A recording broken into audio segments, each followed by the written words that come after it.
সহিহ বুখারীর 6612 নম্বর হাদিসে আল্লাহ নবী বলেন, ইন্নাল্লাহা কাতাবা আলা ইবনি আদম হাজ্জাহু মিনাজ জিনা আদরাকা যালিকা লা মাহালা। আদম সন্তানকে আল্লাহ জিনার পরীক্ষা দ্বারা পরীক্ষা করবেন, কোনো সন্দেহ নাই। ফাজিনাল আইনি আন-নজরু, চোখের জিনা হলো দেখা, কোনো অবৈধভাবে যেই নারীকে দেখা আপনার হারাম, তার দিকে তাকানো, এটা চোখের জিনা। বর্তমান জামানায় হয়ে গেছে কি কথা কয়, মুখ না ঢাকলেও নারীর পর্দা হয়ে যায়। তাহলে চোখের জিনা আর কোনটা? নারীর চেহারা যদি না ঢাকলে পর্দা হয়, তো চোখের জিনা কোনটা?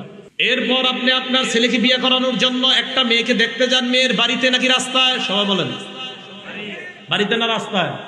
কেন বাড়িতে যাবেন? এখন তো সহজ হয়ে গেছে, মুখ যেহেতু খোলা রাখার কোনো ব্যাপার না, চা দোকানের সামনে দেখলেই তো হয়। দেখে নেবেন চা দোকানের সামনে, কলেজের বাইরে দেখবেন শেষ। হ্যাঁ, টাকাও বাঁচবো, এই তো সুন্দর কথা। কয় টাকাও বাঁচবো, সুন্দর কথা। আব্বারে বলবে, আব্বা চা স্টলের সামনে দেখছি। তাহলে বলেন মুখ ঢাকতে হবে কিনা? আরে মুখ ঢাকতে হবে বলেই তো ছেলে সামান্য সময়ের জন্য ওই দিন মেয়েটাকে দেখা যায় হয়।